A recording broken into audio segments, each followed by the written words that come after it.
Salam alaikum khawti khwatati. Depuis hier, je tombe sur je retweet. Celui qui a tweeté dès le départ cette fake news, c'est Ulysse. Oui, Ulysse Lyon Jenna, c'est le nom de la boutique. Une boutique de mode 100% halal ouvre ses portes. Voile obligatoire pour rentrer. Bienvenue à Frankistan. Voici Myriam qui présente sa maman, hein, vous allez voir la vidéo. Mais dans la vidéo, je n'ai pas entendu Myriam dire qu'il fallait être voilé pour venir dans sa boutique. Non, pas du tout. Et puis, vous avez la fachosphère qui retweet, comme Lorraine. Lorraine, c'est une grosse facho sur X. Mais vous, qui passez votre temps à chercher des vidéos, qui passez votre temps à critiquer les musulmans, l'islam, vous travaillez pas, vous faites rien de vos vies en fait. Oui, parce que Myriam, contrairement à vous, en ouvrant cette boutique, elle va contribuer à l'économie française, ce qui n'est pas votre cas. Vous ne rendez pas service aux Français d'ailleurs. Et le pire dans tout ça, en général, et je sais de quoi je parle, les gros fachos, ce ne sont pas les Français de souche, hein.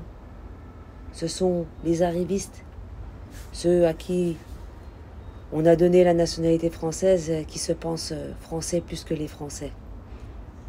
Et je parle en connaissance de cause. J'ai visité beaucoup de petits villages en France, de beaux villages, où j'ai rencontré de bonnes âmes, de vrais Français. Et ils ne sont pas comme vous.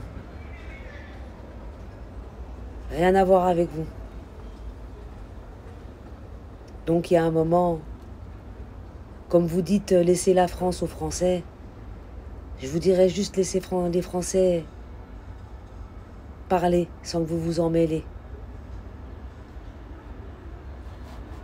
Cette jeune fille reçoit une haine phénoménale sur X. Myriam, ne fais pas attention, vis ta vie, continue. L'avenir est devant toi, sans ces gens-là. Tu es une femme courageuse, tu as ouvert ta boutique. Étant donné que les femmes voilées ne sont pas embauchées dans les entreprises, elles sont amenées à ouvrir leurs propres entreprises. Et c'est ça qui les fait chier. C'est que vous êtes vos propres patronnes. Personne ne pourra vous dire quoi faire ou comment vous habiller. Vous pouvez vous habiller comme vous le voulez. Parce que ça vous appartient. Et n'oubliez pas les filles, continuez à vous battre avec votre voile. Moi j'ai ma fille qui est voilée. Et ça me fait plaisir de voir comment vous êtes déterminés. Parce qu'il faut savoir que ces gens-là veulent que vous soyez comme eux. C'est-à-dire qu'il faut rentrer dans le moule. Rentrer dans le moule, c'est mettre une mini-jupe à la moule. Vous dénuder, c'est ça rentrer dans le moule. C'est ne pas faire vos 5 prières par jour. C'est ça rentrer dans le moule. Ça dérange.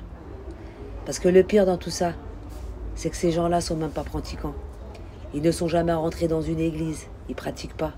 Ou du moins quand ils y vont, c'est pour les fêtes, célébrer un mariage ou un baptême.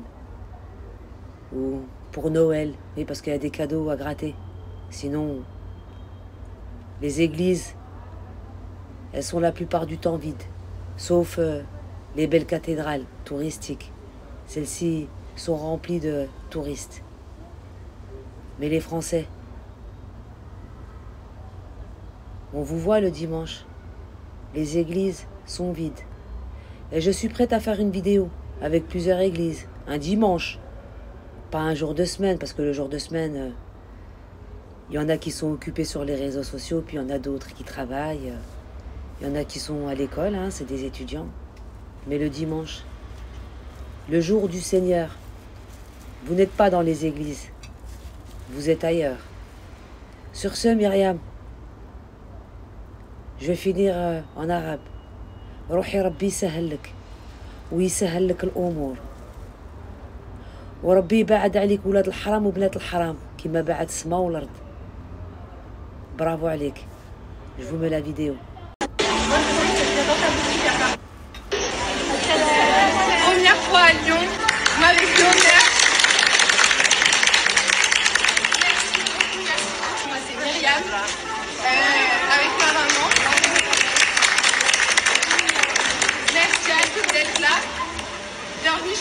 en fait. Merci à toi. Merci.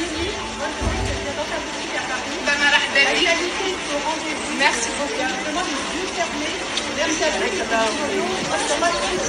Amine. Merci beaucoup. Je suis ravie de vous accueillir en tout cas.